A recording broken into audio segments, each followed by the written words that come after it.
হাসন রাজার লোকসাহিত্য সংস্কৃতি পরিষদের আয়োজনে সিলেটের ঐতিহাসিক কিনব্রিজ প্রাঙ্গণে শুরু হয়েছে সিলেটি লোক উৎসব। সেখানে আছেন সহকর্মী প্রত্যুষ তালুকদার, তার সাথে আমরা যুক্ত হচ্ছি। প্রত্যুষ, কেমন দেখছেন এই সিলেটি লোক উৎসব?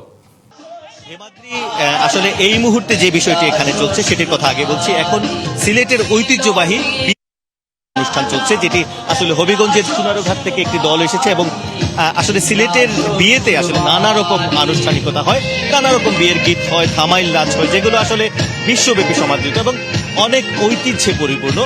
এখানে আসলে সেরকমই একটা চিত্র আপনারা নিশ্চয়ই দর্শকরা দেখতে পাচ্ছেন। এখানে এই বিয়ের গীত চলছে এবং বিয়ের গীতের পর এখানে ধামাইল অনুষ্ঠান হবে।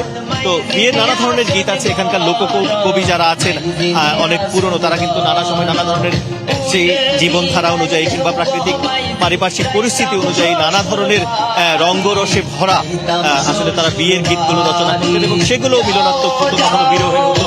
তো সেই উপাদানগুলো কিন্তু এখন তুলে আনা হচ্ছে এই ধরনের উৎসবের মাধ্যমে। আর এই যে লোক উৎসব আয়োজন করা হয়েছে, এটি করেছে হাসন রাজা লোকসাহিত্য সংস্কৃতি পরিষদ। এখানে সকাল থেকেই চলছে লোকগান এবং এখানে পুঁথি পাঠ হয়েছে এবং এখানে আরো রয়েছে নানা ধরনের উৎসব।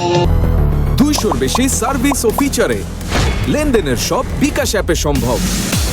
এখানে ধামাইল হবে এবং লোকনৃত্য হবে, বাউল গান হবে। যারা সিলেটের যারা রয়েছেন, বাউল সাধক রয়েছেন, হাসন রাজা, আব্দুল করিম, রাধা রমন, তাদের গান এখানে করা হবে। এছাড়াও যারা লোককবি রয়েছেন তাদের যে সৃষ্টি সেগুলো কিন্তু চর্চা হবে। এবং সকাল থেকে আজকে যদিও তারপর সকাল থেকে আমরা দেখেছি অনেক মানুষ এখানে এসেছেন। এখানে বিদগ্ধজনেরা এসেছেন, কিছুক্ষণ আগে এখানে জেলা প্রশাসক আসছেন। এছাড়াও যারা রয়েছেন রাজনৈতিক নেতৃবৃন্দ, সামাজিক নেতৃবৃন্দ, সকলেই কিন্তু এসেছেন। এবং আরেকটি বিষয়ে আয়োজকরা খুবই গুরুত্ব দিয়েছেন। এখানে যারা আমাদের এখানে সিলেটের যে বিষয়টি খুব বেশি এখানে আলোচিত হচ্ছে, তো সব মিলিয়ে সিলেটের যে নাগরিলিপি, যেটি সিলেটের সেই নাগরিলিপি নিয়েও কিন্তু এখানে অনেক আলোচনা হচ্ছে এবং সেই নাগরিলিপি চর্চা, সংরক্ষণ সহ সিলেটের ঐতিহ্য সংরক্ষণের যে বিষয়টি, সেই দাবিতেও কিন্তু এই অনুষ্ঠান থেকে উঠে এসেছে। তো দিনভর অনুষ্ঠান চলবে, নানা লোক উপাদান কিন্তু এখানে পরিবেশিত হবে। হিমাদ্রি, এই হচ্ছে আজকের আয়োজন। প্রত্যুষ, ধন্যবাদ আপনাকে।